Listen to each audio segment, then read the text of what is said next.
Saya bacakan firman Tuhan dari Yohanes pasal 8, ayatnya yang pertama sampai ayat yang ke-11. Yohanes pasal 8, ayat yang pertama sampai ayat yang ke-11 saya bacakan untuk setiap Anda. Silakan Anda menyimak dari Alkitab Anda masing-masing. Demikian firman Tuhan, perempuan yang berzina. Langsung ke ayat yang pertama. Tetapi Yesus pergi ke Bukit Zaitun. Pagi-pagi benar ia berada lagi di bait Allah. Dan seluruh rakyat datang kepadanya, ia duduk dan mengajar mereka. Maka ahli-ahli Taurat dan orang-orang Farisi membawa kepadanya seorang perempuan yang kedapatan berbuat zina. Mereka menempatkan perempuan itu di tengah-tengah. Lalu berkata kepada Yesus, Rabi, perempuan ini tertangkap basah ketika ia sedang berbuat zina. Musa dalam hukum Taurat memerintahkan kita untuk melempari perempuan-perempuan yang demikian. Apakah pendapatmu tentang hal itu? Ayat 6, mereka mengatakan hal itu untuk mencobai dia, supaya mereka memperoleh sesuatu untuk menyalahkannya. Tetapi Yesus membungkuk lalu menulis dengan jarinya di tanah. Ayat 7. Dan ketika mereka terus-menerus bertanya kepadanya, ia pun bangkit berdiri lalu berkata kepada mereka, barang siapa di antara kamu tidak berdosa, hendaklah ia yang pertama melemparkan batu kepada perempuan itu. Lalu ia membungkuk pula dan menulis di tanah. Ayat 9. Tetapi setelah mereka mendengar perkataan itu, pergilah mereka seorang demi seorang, mulai dari yang tertua. Akhirnya tinggallah Yesus seorang diri dengan perempuan itu yang tetap di tempatnya. Lalu Yesus bangkit berdiri dan berkata kepadanya, hai perempuan, di manakah mereka? Tidak adakah seorang yang menghukum engkau? 11. Jawabnya, tidak ada Tuhan. Lalu kata Yesus, aku pun tidak menghukum engkau. Pergilah dan jangan berbuat dosa lagi mulai dari sekarang. Langsung fokus ke ayat yang kedua, dikatakan pagi-pagi benar, ia berada lagi di bait Allah. Tuhan Yesus yang kita sembah adalah Tuhan yang cinta bait Allah. Demikian juga kita anak-anak Tuhan harus cinta rumah Bapa kita.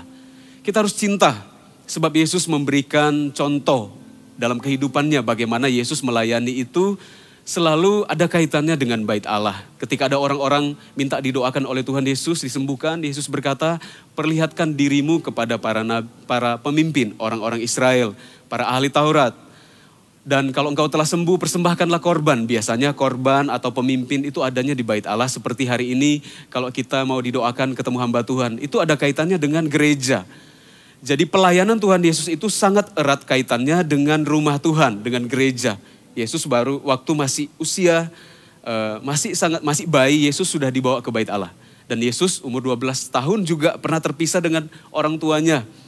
Lalu 3 hari kemudian papa mamanya baru menemukan Tuhan Yesus. Ada di mana anak remaja ini umur 12 tahun? Ternyata ada di bait Allah. Yesus sedang bercakap-cakap. Yesus menunjukkan bahwa ia cinta bait Allah. Ia cinta rumah Bapanya. Dan kalau kita lihat hal yang paling menonjol yang pernah dilakukan oleh Tuhan Yesus adalah Yesus pernah menunggang balikkan meja-meja penukar uang orang-orang yang berdagang di bait Allah. Oleh karena Yesus berkata ini rumah Bapa harus jadi rumah doa. Bukan jadi tempat orang jualan cari keuntungan. Yesus menunjukkan kepada kita bahwa kita ini harus benar-benar cinta kepada rumah. Dan hari ini rumah Tuhan maksudnya. Hari ini sebagai orang Kristen, saya mendorong kepada setiap Anda. Sebagai orang Kristen Anda harus cinta gereja. Harus jelas Anda ada di mana, digembalakan, punya pemimpin yang mengarahkan, mendidik, menyampaikan firman Tuhan kepada kita. Jangan menjadi orang yang tidak punya pemimpin. Saya mendorong karena Yesus Tuhan kita adalah Tuhan yang sangat cinta gereja, cinta bait Allah. Yesus berkata begini, bawa semua uang ini, semua yang engkau perdagangkan di bait Allah, bawa pergi semuanya, pergi dari rumah Bapakku. Orang-orang ahli-ahli Taurat berkata, apa hak kamu melakukannya? Yesus berkata, robohkan bait Allah ini. Aku akan membangunnya dalam 3 hari. Maksud Yesus adalah kematian dan kebangkitannya.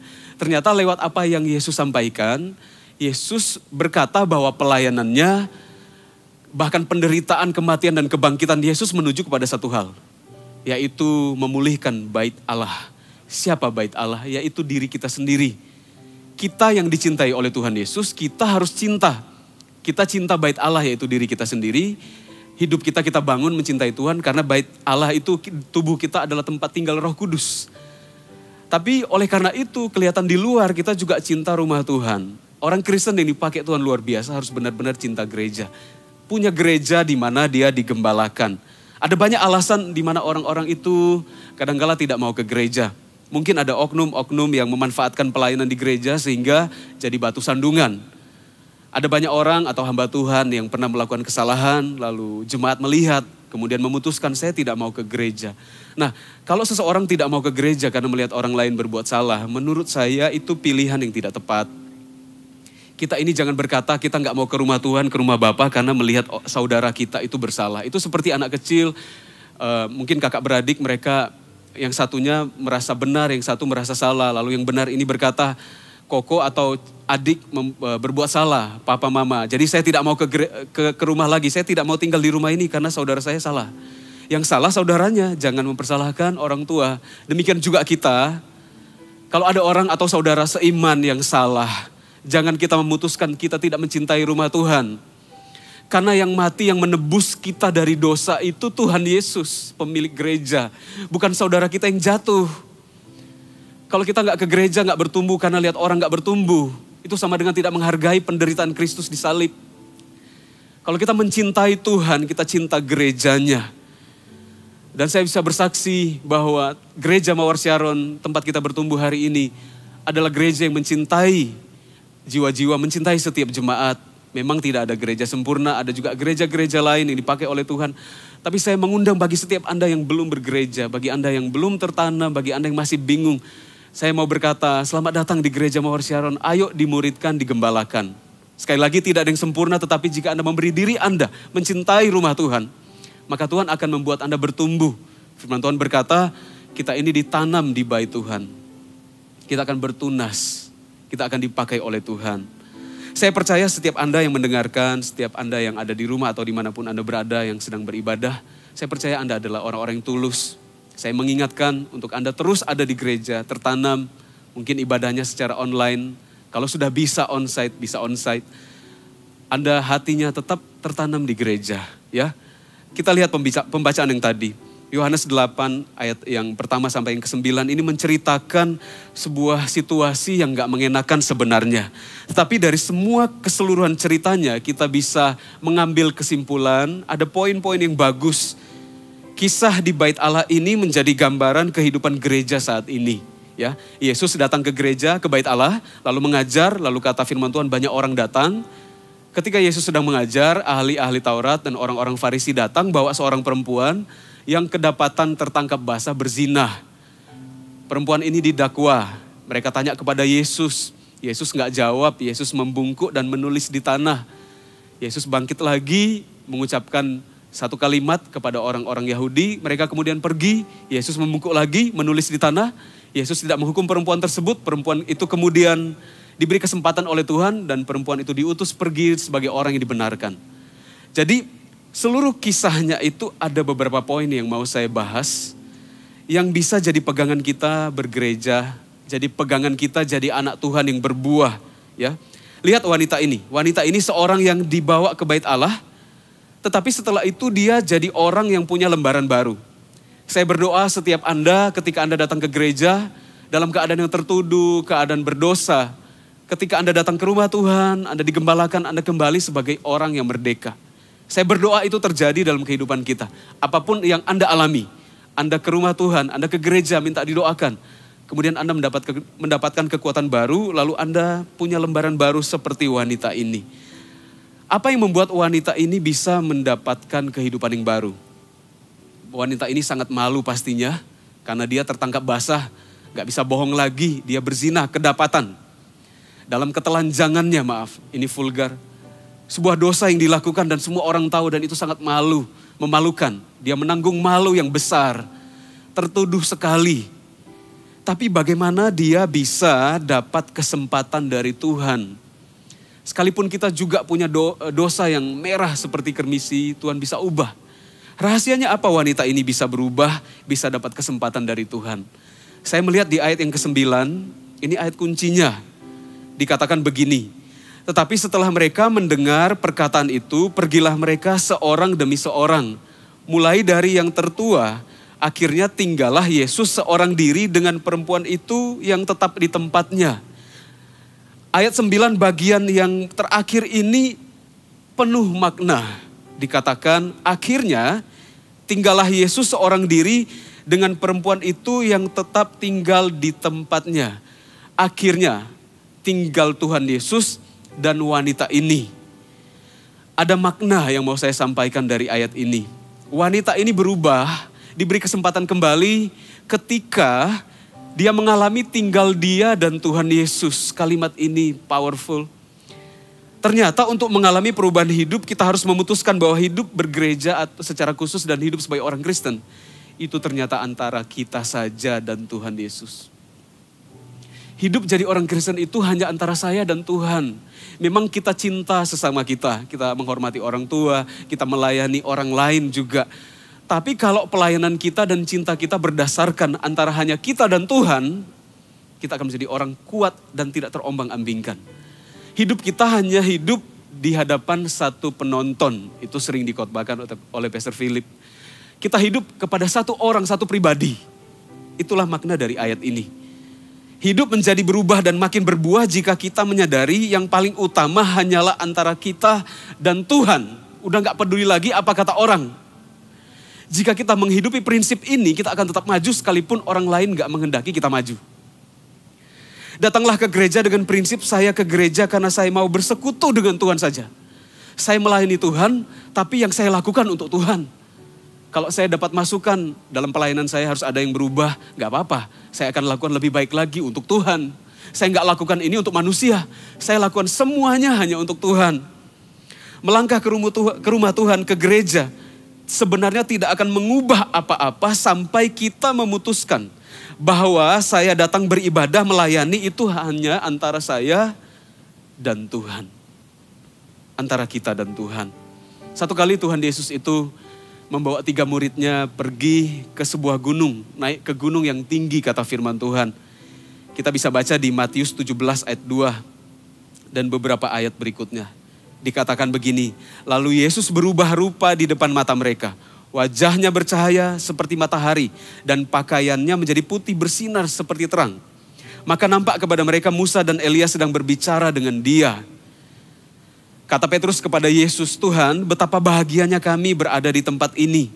Jika engkau mau, biarlah kudirikan di sini 3 kemah, satu untuk engkau, satu untuk Musa, dan satu untuk Elia. Dan tiba-tiba sedang ia berkata-kata, turunlah awan terang menaungi mereka, dan dari dalam awan itu terdengar suara berkata, inilah anak yang kukasihi, kepadanya lah aku berkenan, dengarkanlah dia. Mendengar itu tersungkurlah murid-muridnya, dan mereka sangat ketakutan. Yesus datang kepada mereka dan menyentuh sambil berkata, berdirilah jangan takut. Ayat 8, dan ketika mereka mengangkat kepala, mereka tidak melihat seorang pun kecuali Yesus seorang diri. Ayat 8 ini ada kaitannya dengan yang saya sampaikan tadi. Bahasa Inggrisnya berkata begini, they saw no one but Jesus only. Akan ada banyak hamba Tuhan yang datang membimbing kita. Ada banyak pendeta yang Tuhan izinkan untuk menjadi pemimpin kita, jadi bapak rohani. Seperti saya punya pemimpin yang sangat saya cintai, kasih. Ada banyak juga di gereja kita, bapak-bapak, beliau-beliau yang luar biasa. Termasuk salah satunya Pastor Moro yang ada di Singapura. Beliau sangat membimbing saya, Pastor Philip juga. Ada banyak juga yang lain. Beliau-beliau adalah orang-orang yang luar biasa. Anda juga punya pemimpin yang luar biasa yang ditempatkan di atas Anda, mungkin di departemen atau di tempat pekerjaan Anda. Tapi ketahuilah bahwa suatu saat pemimpin-pemimpin ini akan pergi. Dikatakan muncul Elia dan Elisa, Musa maksud saya, Musa dan Elia. Mereka menampakkan diri, muncul. Dan murid-muridnya ketiganya lihat. Mereka terkagum-kagum, ini hamba Tuhan yang mereka gak pernah lihat karena beda usia, beda zaman. Tiba-tiba menampakkan diri. Kenapa mereka bisa tahu itu Elia? Kenapa mereka bisa tahu itu Musa? Kan gak ada foto ya, waktu itu Musa gak ada fotonya, Elia juga gak ada fotonya. Mungkin Musa waktu datang bawa 2 loh batu, ketahuan itu Musa. Atau Elia waktu datang menampakkan diri, turun dari keretanya yang berapi itu. Jadi mereka bisa tahu itu Elia dan juga Musa. Tapi dikatakan ketika mereka tersungkur dan Yesus menyentuh mereka. Dan ketika mereka mengangkat kepalanya, mereka tidak melihat seorang pun kecuali Yesus. They saw no one but Jesus only. Suatu saat, kita harus putuskan ikut Tuhan itu benar-benar hanya Tuhan. Kadangkala pemimpin bisa buat kesalahan. Tapi puji Tuhan dengan pemimpin-pemimpin kita yang ada, mereka sangat tulus. Mari kita doakan pemimpin-pemimpin kita untuk terus melayani Tuhan. Tapi kadangkala mereka juga bisa dipindahkan tempat atau pemimpin kita bisa berganti. Mari kita putuskan untuk jadi orang Kristen yang hanya melihat Yesus. Bukan kita nggak cinta pemimpin kita. Kita respect, hormat, dan sayang mereka. Kita mendoakan, kita juga kalau bisa terus bersama-sama dengan mereka. Tapi Musa, Elia itu tiba-tiba akan hilang. Akan pergi. Saya juga suatu saat akan pergi juga. Mungkin dipanggil Tuhan, akan ada pemimpin baru. Tapi saya berdoa tidak segera. Tapi saya mendorong Anda, lihat Tuhan Yesus. Seperti murid-murid ketika mereka mengangkat kepalanya. Yang mereka lihat hanya Jesus only. Only Jesus. Yang mereka lihat cuma Tuhan Yesus. Kekristenan itu harus begitu. Kita melihat Yesus, kita melayani karena Tuhan Yesus. Ini adalah penyembahan yang sangat dalam di gereja. Ketika wanita ini tertuduh datang ke gereja, dia dituduh dengan dosanya, gak bisa bohong lagi seperti orang melakukan kejahatan kena CCTV. Gak bisa melarikan diri lagi, itu memang wajahnya. Wanita ini tertangkap basah, tidak bisa melarikan diri, gak bisa bela apapun, gak bisa. Dia hanya tertunduk, ada di bait Allah, tertuduh. Mungkin dia tersungkur waktu itu, di hadapannya ada Tuhan Yesus, ada orang-orang lain juga di sana. Ada ahli-ahli Taurat, ada banyak orang mengelilingi dia tertuduh. Dan ketika itu Yesus kemudian berkata kepada orang-orang yang ada di situ, siapa yang tidak merasa tidak berdosa silahkan lempar duluan. Mereka kemudian pergi semuanya. Hanya antara yang tertinggal hanya Yesus dan perempuan ini. Inilah sebenarnya penyembahan tertinggi. Kalau kita ke gereja, kita merasa hanya kita dan Tuhan. Kita gak peduli, kita akan berlutut, kita akan berdiri mengangkat tangan. Gak peduli kata orang, gak peduli dengan perasaan orang. Sekali lagi bukan gak cinta sesama kita, tapi kita datang ke gereja benar-benar mata kita tertuju kepada Tuhan. Kadangkala apa yang kita kerjakan, pelayanan kita gak dilihat orang. Kita tahu ada satu pribadi yang lihat kita. Ada satu pribadi yang lihat waktu kita dari rumah, datang cepat-cepat tergesa-gesa ke gereja mungkin untuk melayani. Gak ada yang lihat, gak ada juga yang menyapa kita mungkin. Tapi kita ada di titik di mana kita melayani. Kita tahu kita melayani Tuhan. Hanya antara kita dan Tuhan. Saya mendorong untuk setiap Anda jemaat. Menjadi orang Kristen itu hanya kita dan Tuhan. Hanya Anda dan Tuhan. Orang yang punya prinsip ini, sekalipun gak ada yang lihat, dia akan lakukan apa yang benar. Karena dia tahu ada Tuhan yang melihat. Itulah intimasi di gereja yang paling dalam. Kita melayani Tuhan bukan karena orang lain. Pertanyaan juga yang lain, pertanyaan besar adalah bagaimana prakteknya? Bagaimana aplikasinya? Hanya kita dan Tuhan itu gimana maksudnya? Jadi kita melakukan apa? Yang pertama, kita ini harus menang atas tuduhan. Kalau kita ke gereja kita harus menang atas tuduhan. Yang pertama tuduhan karena dosa. Tuduhan karena dosa harus bertobat. Kalau kita melakukan dosa, minta ampun sama Tuhan. Tuhan ampuni saya. Tidak ada tuduhan yang paling menekan bagi seorang hamba Tuhan. Kalau dia naik ke mimbar dan dia tahu apa yang dia sampaikan, tidak dia lakukan. Tidak ada juga tuduhan yang paling kuat menurut saya. Kalau kita melayani Tuhan, kita tahu barusan kemarin saya buat dosa kok. Gak ada perasaan yang paling gak enak selain daripada kita ke rumah Tuhan tapi dosa itu menekan sedemikian rupa. Tapi ada jalan keluarnya seperti anak yang hilang, dia tertuduh, tertekan, dia ada di tempat babi. Dia bukan pemberi makan babi. Kalau kita baca dengan seksama, dia hanyalah penjaga babi. Karena waktu dia mau makan, orang-orang yang memberi makan babi berkata gak boleh makan. Kamu cuma penjaga babi. Dia merasa hidupnya tertekan, tertuduh sekali, gak menghormati papanya, menghamburkan harta papanya. Tapi dia mengambil keputusan. Atas tuduhan yang terjadi kepada kita hari-hari ini, kalau memang kita merasa tertuduh karena dosa, datanglah kepada Tuhan. Kembali sama Tuhan. Tuhan berkata, marilah kepadaku yang letih lesu dan berbeban berat, aku akan memberikan kelegaan. Tidak ada kelegaan yang paling melegakan kalau hati kita plong karena kita tahu Tuhan cinta kita. Tapi tidak ada juga perasaan yang paling menekan kalau kita merasa kita ini jauh dari Tuhan. Nah, untuk seseorang bisa berbuah, datang ke gereja, bergereja jadi orang Kristen, bergereja dan berbuah lebat. Itu yang pertama yang harus dilakukan adalah menang atas tuduhan. Kita gak boleh ke gereja tertuduh terus. Datang beribadah tertuduh. Merasa orang lain lebih dicinta Tuhan dibanding kita. Kelihatannya kok Tuhan memberkati orang lain, saya enggak. Apa Tuhan sayang saya? Kenapa orang lain begitu diberkati, saya enggak? Doa saya belum dijawab Tuhan. Orang lain rasanya selalu dijawab doanya. Kita merasa tertuduh terus. Apakah saya punya banyak dosa? Nah, datang ke rumah Tuhan gak boleh ada tuduhan seperti itu lagi. Seperti perempuan ini, dia datang dalam keadaan berdosa. Gak ada muka lagi, tertangkap basah. Dan dia gak membela diri. Dia tersungkur, dia hanya diam saja. Gak berani mengangkat kepalanya, gak berani menatap Tuhan Yesus lagi. Dia gak berani melihat sekelilingnya. Dia tahu memang dia berdosa. Kalau Anda datang ke gereja, Anda hidup sebagai orang Kristen, tertuduh setiap hari. Anda harus datang sama Tuhan. Bayangkan seorang anak kecil mungkin di rumah, mungkin ada seorang ayah punya 2 anak. Lalu yang satu makan bersama papanya. Tiba-tiba anak yang satu lagi mengambil piringnya dan makan di lantai. Papanya berkata, kenapa kamu makan di lantai? Sini, duduk makan sama papa di meja. Lalu anak yang duduk di lantai, makan di lantai berkata, saya gak layak jadi anak papa. Saya ini banyak dosanya, Pak. Saya ini tidak banyak kelebihan jadi anak papa. Koko lebih banyak kelebihan. Saya nggak pantas. Papanya pasti sedih. Papanya pasti akan menghibur dan berkata, enggak, papa sayang kamu. Kamu memang melakukan kesalahan tapi papa mengampuni kamu. Kamu duduk di sini. Dan kemudian anaknya mungkin duduk makan. Besoknya duduk di lantai lagi. Pak, saya bukan siapa-siapa, Pak. Saya ini nggak layak dicintai. Bayangkan kalau orang Kristen demikian setiap hari. Apa kata Bapa di sorga? Kita setiap hari tertunduk dan berkata, saya nggak layak, saya nggak layak. Memang kita nggak layak, dulu berdosa. Tapi kalau kita sudah kembali kepada Tuhan, firman Tuhan berkata di Yohanes, setiap orang yang menerima Yesus menjadi anak-anak Allah. Yaitu mereka yang percaya kepadanya. Dan kalau kita jadi anak, berarti kita adalah ahli waris. Jadilah orang yang bangga jadi orang Kristen. Jadilah orang yang bangga punya Bapa di sorga. Kalau ada tuduhan dosa, minta ampun sama Tuhan. Tapi jangan pergunakan kesempatan pengampunan Tuhan untuk hidup lagi dalam dosa. Seperti kata Tuhan Yesus kepada wanita ini, aku pun gak hukum kamu, pergilah jangan buat dosa lagi. Kadang-kala orang juga datang ke gereja gak bisa berbuah lebat. Karena kadang-kala ada orang merasa, saya ini bukan siapa-siapa dan saya gak punya uang banyak. Saya bukan orang terkenal, jadi saya gak mungkin berbuah di gereja.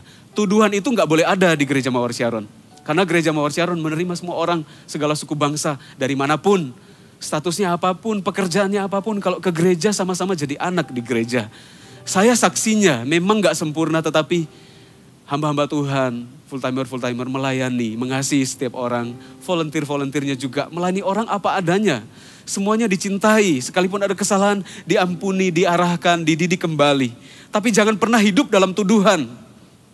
Jangan pernah hidup dalam tuduhan-tuduhan yang tidak membangun, justru membuat kita nggak jadi maksimal di dalam Tuhan. Pelayanan apa saja yang kita lakukan di gereja itu bisa sangat maksimal. Kita melakukannya untuk Tuhan. Mungkin ada yang ke gereja karena merasa terpaksa. Saya sebenarnya nggak suka ke gereja sih, tapi saya dipaksa orang tua saya ke gereja. Lihat wanita ini, dia bukan lagi terpaksa ke gereja, dia diseret dari tempat di mana dia berbuat dosa dan diseret dan dilemparkan ke gereja. Tapi sekalipun dia dipaksa datang ke bait Allah, Tuhan ubah dia di bait Allah. Sekalipun ada yang merasa datang ke gereja dipaksa orang tua, masih ingat peristiwa Yusuf. Yusuf pergi ke Mesir bukan dipaksa, sengaja dijual di Mesir. Tapi karena dia dipaksa pergi ke Mesir, Tuhan bisa ubah dia jadi penguasa di Mesir. Kalau hari ini Anda merasa ke gereja terpaksa karena situasi, mungkin karena pasangan datang ke gereja. Dulu mau menikah ya terpaksa supaya dapat surat baptis datang ke gereja. Ya sudah gak usah lihat perasaan-perasaan atau kondisi-kondisi di mana Anda merasa dipaksa. Anda ke gereja hari ini pandang sebagai kesempatan untuk mengenal Tuhan. Yusuf dipaksa ke Mesir, Tuhan ubah jadi penguasa di Mesir. Anda mungkin dipaksa ke gereja, Anda ternyata bisa berbuah di gereja. Gereja bukan alamat yang salah untuk bertumbuh. Berikan diri Anda dimuridkan, berikan diri Anda di connect group, berikan diri Anda untuk berbuah. Yusuf dipaksa ke Mesir, dia jadi penguasa di Mesir. Wanita ini dipaksa ke gereja, ke bait Allah. Dia gak dibawa dengan lembut, dia berdosa, mungkin ditarik bajunya, mungkin dan dia didorong di tengah-tengah di depan Tuhan Yesus dan berkata dia wanita berdosa. Ini bukan dipaksa, diseret. Tapi ternyata dia diubahkan di tempat di mana dia dipaksa datang. Tuhan bisa ubah hal yang buruk jadi kebaikan. Dunia ini kenal yang namanya mendaur ulang. Sampah jadi sesuatu yang berguna. Kalau Tuhan kita lebih lagi, Tuhan gak daur ulang. Firman Tuhan berkata, siapa yang ada dalam Kristus, dia adalah ciptaan baru. New creation. Kita bukan daur ulang, kita ciptaan baru dalam Tuhan. Kalau kita datang kepada Tuhan, Tuhan bisa ubah jadi baru. Jadi punya pengharapan baru dalam Tuhan. Datanglah ke gereja, hiduplah digembalakan, cintai gereja kita, sama-sama bertumbuh. Yang pertama, kuasai, menanglah atas tuduhan. Namanya setan, iblis punya nama yang lain, pendakwa. Mungkin beberapa di antara Anda hari ini juga merasa terdakwa oleh karena situasi. Merasa salah ambil keputusan, kenapa bisnis saya gagal, ya karena saya salah. Ada anak merasa bersalah, ada orang tua yang merasa bersalah, ada orang yang kelihatan hebat dari luar. Dalam lubuk hatinya paling dalam ada perasaan bersalah. Sudah letakkan semuanya di kaki salib Tuhan Yesus Kristus, sudah letakkan semuanya. Jadi orang yang punya pengharapan baru di dalam Tuhan. Yang kedua, jadi yang pertama ini adalah menang atas tuduhan. Jadikan rumah Tuhan menjadi tempat alamat yang tepat untuk kembali. Gereja adalah alamat yang tepat untuk kita kembali. Rumah di mana Anda diterima apa adanya. Seperti anak yang hilang ketika dia kembali. Masih jauh papanya berkata, pakaikan cincin kepadanya. Berikan kasut yang terbaik kepadanya. Pakaikan jubah kepadanya dan papanya merangkul dia. Saya percaya kalau Anda ke gereja, ketemu pemimpin, kesalahan apapun yang Anda lakukan, Anda akan didoakan, diterima kembali, dan Anda berbuah. Karena Anda anak di gereja. Anda adalah anak di gereja. Yang kedua, prinsipnya supaya kita ini selalu bersama-sama dengan Tuhan, hanya kita dan Tuhan, dan kita berbuah di gereja adalah menang atas jebakan aktivitas pelayanan. Kadang-kala ada orang juga bisa hilang loh. Kelihatannya melayani sih, kelihatannya aktif jadi pemimpin. Saya nggak menghakimi ya, karena dulu saya juga mengalaminya. Jangan sampai kita ini merasa rohani seperti para ahli Taurat dan orang Farisi. Mereka orang-orang yang tahu firman loh. Mereka tahu firman tapi gak berbuah. Mereka hafal hukum Taurat hanya untuk menghakimi orang lain. Ada banyak juga orang terjebak di situ. Saya juga dulu terjebak di situ. Setelah saya selesai sekolah Alkitab, sekolah teologi, saya mendebat banyak orang. Saya menuduh orang ini sesat, orang ini gak layak. Tapi sebenarnya yang gak layak itu saya. Karena saya merasa saya sudah rohani, saya melayani. Saya merasa bisa sampaikan firman, tapi Tuhan gak butuh orang yang punya skill banyak. Yang paling pertama yang Tuhan selalu lihat adalah hati kita. Kadang-kala kita bisa hilang juga di tengah-tengah aktivitas kita. Jadi dengan kasih saya mendorong kita, jangan sampai kita ini di gereja tapi hilang. Karena aktivitas pelayanan kita, kesibukan kita membuat kita justru sudah gak pernah doa. Saya gak menuduh ya, saya cuma mengingatkan karena Tuhan sayang. Kalau Tuhan beritahu sesuatu, karena dia Bapa kita, dia berbicara sama anak-anaknya. Berarti Tuhan masih sayang saya ya. Karena Tuhan berbicara kepada saya. Beberapa di waktu yang sudah lampau, yang lama, saya juga ada dalam aktivitas pelayanan. Dan saya merasa kadang-kala saya gak perlu doa untuk khotbah. Gak apa-apa, saya sudah bisa khotbah. Gak apa-apa, gak usah doa. Dan karena kesibukan sana sini sebagai gembala saya, kadang-kala sudah gak doa. Saya merasa semua aktivitas pelayanan itu kan untuk Tuhan. Ternyata itu bisa jadi jebakan kalau kita nggak benar-benar cinta Tuhan. Satu malam saya bermimpi dan waktu bangun pagi saya nangis. Berlinang air mata, saya sangat terharu. Karena waktu malam itu saya mimpi saya melihat saya sedang duduk di bawah sebuah pohon mangga, sekelilingnya itu ada di beton supaya orang bisa duduk di situ. Saya dengan gitar saya, jadi saya melihat itu dalam mimpi saya. Itu adalah tempat di sekolah teologi saya, sekolah tempat di asrama saya. Biasanya pagi hari saya ada di situ. Waktu matahari belum terbit saya suka keluar dari kamar, bawa gitar menyembah Tuhan di bawah pohon mangga itu. Waktu saya bangun pagi saya terharu dan saya nangis, saya berkata ampuni Tuhan. Ternyata dari semua yang saya alami, pelayanan saya dan berbagai hal yang saya lakukan buat Tuhan, yang Tuhan ingat cuman waktu saya bersekutu dengan Tuhan. Yang Tuhan ingat cuman yang Tuhan rekam adalah hanya ketika saya di bawah pohon itu.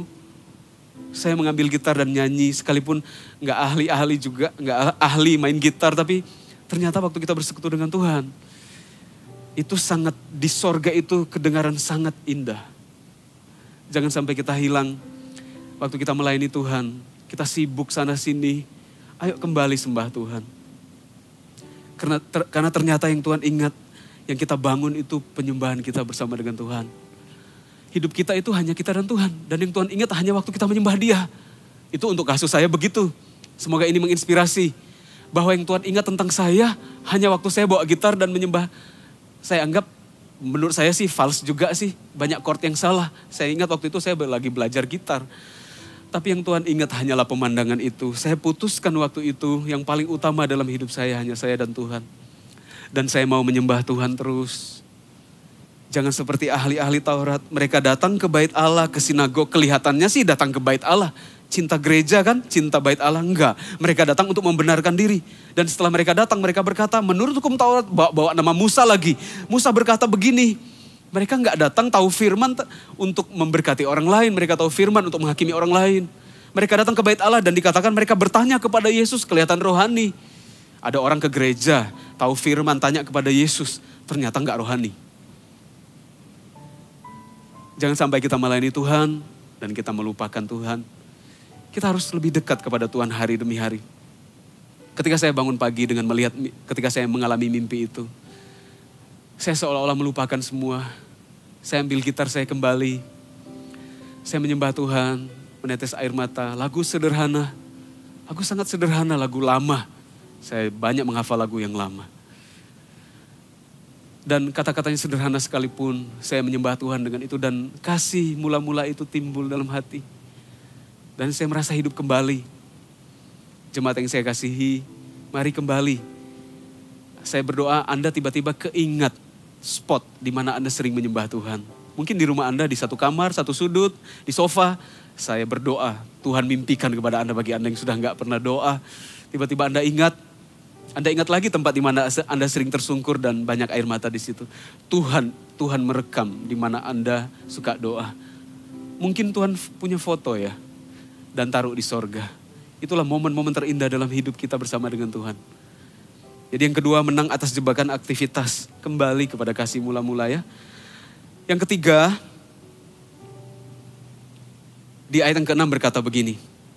Mereka mengatakan hal itu, di Yohanes 8 ayat 6 ya. Mereka mengatakan hal itu untuk mencobai Dia. Supaya mereka memperoleh sesuatu untuk menyalahkannya. Tetapi Yesus membungkuk lalu menulis dengan jarinya di tanah. Ayat 8 diulang lagi 2 kali ya kejadiannya.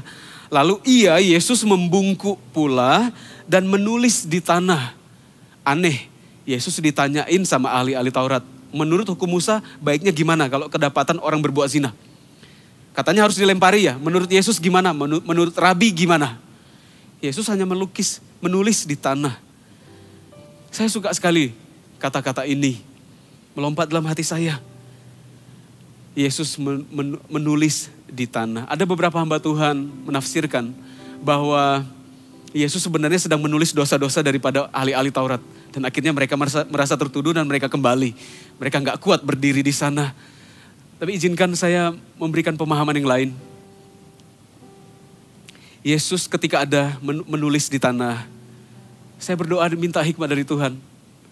Menurut saya, ini pandangan pribadi saya dengan iman. Tidak ditulis tapi ini pandangan pribadi. Ketika Yesus menulis, Dia sedang menulis namanya wanita ini di tanah.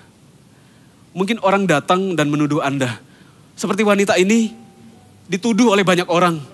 Mungkin dia didorong dan dia tersungkur. Dan rumah Tuhan, bait Allah pada zaman itu gak seperti sekarang ada karpetnya. Waktu itu berbatu dan banyak debu. Mungkin dengan penuh malu, banyak air mata di pipinya. Dan ada banyak debu karena dia tidak berani melihat ke atas. Lantai bait Allah itu menyatu dengan pipinya, dengan air matanya. Orang bisa menghempaskan, orang bisa menuduh Anda gak berharga, udah seperti tanah. Tapi Yesus bisa menulis namamu di tanah itu. Tuhan Yesus bisa membuat lembaran baru dari tempat di mana Anda dibuang. Saya dapat impresi ini. Yang Yesus tulis itu namanya wanita ini. Ketika dia merasa gak berharga, gak ada orang cinta saya lagi. Udah terkenal di satu kampung saya ini berzinah. Ketika dia merasa gak berharga ada di debu, Yesus tulis namanya di situ. Dan Yesus melakukan kembali 2 kali, Yesus menulis. Wanita ini merasa ada pengharapan baru. Orang buang saya di debu ini. Tuhan Yesus bisa ciptakan kehidupan dari debu. Hari ini Kalau Anda merasa dibuang banyak orang, hari ini kalau Anda merasa gak berharga, ingat, Yesus bisa mengukir namamu seperti lagu tadi sebelum firman Tuhan. Yesus menulis namaku. Dan saya rindu, Yesus mengukir, menulis nama Anda di mana? Di bait Allah. Karena firman Tuhan berkata begini, kita ini akan dipakai sebagai batu-batu hidup di rumah Tuhan. Saya berdoa di dalam bangunan rohani rumah Tuhan, di gereja Mawar Syaron, secara rohani. Tentu kita gak datang ke gereja tulis nama kita ya. Tapi secara rohani ada nama-nama kita di gereja. Tuhan mengukir nama kita di bangunan bait Allah. Karena firman Tuhan berkata di perjanjian baru, di surat Rasul-Rasul, engkau akan dipakai sebagai batu-batu hidup di bait Allah. Kita ini batu hidup yang di dalamnya, di atasnya terukir nama kita di sana. Saya rindu Anda melayani Tuhan. Hanya antara Anda dan Tuhan. Dan kalau ada tuduhan, menanglah atas tuduhan itu. Dan jadilah batu-batu hidup di gereja. Karena Tuhan mengukir namamu di sana. Saya pernah melayani di sebuah kota di Palembang. Ada satu keluarga di sana, keluarga muda yang mau cerai. Bapak ini terikat dengan dosa. Bapak muda ini terikat dengan narkoba, dengan judi, banyak hutang, keluarganya berantakan, istrinya pergi ke Jakarta. Mereka sedang mengurus perceraian. Bapak ini selalu dihubungi oleh temannya yang sudah ke gereja. Temannya selalu kirimkan ayat kepadanya. Tapi Bapak ini selalu mengabaikan. Satu kali Bapak ini terima SMS ayat lalu dia berkata kepada temannya yang rohani. Dia balas, ya sudah kalau kamu mau saya ke gereja, saya mau besok kalau ada yang mau baptis saya baptis. Bapak ini berpikir baptisan itu gak mungkin langsung dilakukan. Salah dia, ketemu gereja Mawar Syaron. Waktu itu kami sedang perintisan di Palembang. Bapak ini kemudian dibawa temannya terpaksa, sudah janji ke gereja. Dan di gereja waktu itu, karena kami masih perintisan, belum ada tempat bergereja tetap. Masih sewa di satu hotel yang itu gak layak disebut hotel. Karena toiletnya aja rusak. Tapi gak bisa sewa tempat lain lagi. Dan anehnya lagi, lebih parah lagi, waktu itu pagi itu sound system yang kita sewa gak datang. Itu masa-masa perintisan yang sangat sukar. Tapi Tuhan tolong. Jadi hanya dengan gitar saja waktu itu. Dengan musik seadanya, sound systemnya gak datang. Tapi dua orang itu dilawat oleh Tuhan. Satu temannya berkata begini, Pak Maksi, Pastor Maksi saya ini, maaf ya, saya bukan gereja Mawar Syaron, saya di gereja lain. Itu di gereja saya sound systemnya mahal semuanya. Saya gak menghakimi gereja lain ya, semua gereja milik Tuhan, tapi ini cerita dari beliau. Sound systemnya mahal sekali, bagus sekali. Tapi saya gak pernah nangis ke gereja. Tapi saya datang ke tempat ini, gak ada sound systemnya gak datang, cuman gitar. Saya dilawat oleh Tuhan. Ternyata gereja itu bukan soal peralatan, bukan berarti kita gak mengembangkan peralatan kita, tapi gereja itu selalu antara kita dan Tuhan. Dan kemudian temannya ini, akhirnya kita baptis siang hari. Sebelum dibaptis pun dia sembunyi-sembunyi merokok. Dibaptis dan kemudian pindah ke Jakarta, di follow up oleh gereja Mawar Syaron Jakarta. Dan mereka dipulihkan, mereka kembali ke Palembang, tidak jadi cerai, bahkan mereka memiliki anak yang ketiga, anak yang sebelumnya pria, anak yang ketiga wanita. Dan hari ini punya pekerjaan yang baik dan mereka juga melayani di gereja Mawar Syaron di Palembang. Nama mereka terukir di gereja. Puji Tuhan untuk gereja. Puji Tuhan untuk gereja Mawar Syaron yang mengasihi. Puji Tuhan untuk tempat di mana kita digembalakan. Saya mendorong dengan kasih untuk kita semua, tertanamlah di gereja. Diberikan diri Anda untuk digembalakan. Dan kalau Anda merasa tertuduh terus, ingat pesan yang saya sampaikan. Harus menang atas tuduhan. Menang atas jebakan pelayanan bagi Anda yang sudah melayani tapi udah gak merasakan kasih mula-mula. Yang Tuhan ingat cuman penyembahan kita kepada Tuhan. Bukan berarti setelah itu kita gak melakukan apa-apa. Justru dengan kita mencintai Tuhan, maka pelayanan kita yang lain akan berbuah lebat. Karena kita melakukan semuanya untuk Tuhan. Mari satukan hati kita semua. Saya undang semua, kalau Anda di rumah Anda duduk di sofa, Anda bisa bangkit berdiri. Satukan hati, mengangkat tangan. Renungkanlah firman Tuhan. Jangan pernah ada lagi yang tertuduh di antara jemaat. Kalau Anda merasa jauh dari Tuhan, firman Tuhan berkata, marilah kepadaku yang letih lesu dan berbeban berat. Aku akan memberikan kelegaan kepadamu. Bagi Anda hari ini yang merasa tertuduh datang ke gereja gak punya apa-apa, saya mengingatkan, Tuhan menerima kita apa adanya, bukan apa yang kita miliki. Tuhan gak cinta uang kita, Tuhan cinta kita. Tuhan sayang kita. Terima kasih ya Tuhan buat firman Tuhan hari ini. Terima kasih ya Bapa buat kasih-Mu bagi kami semua.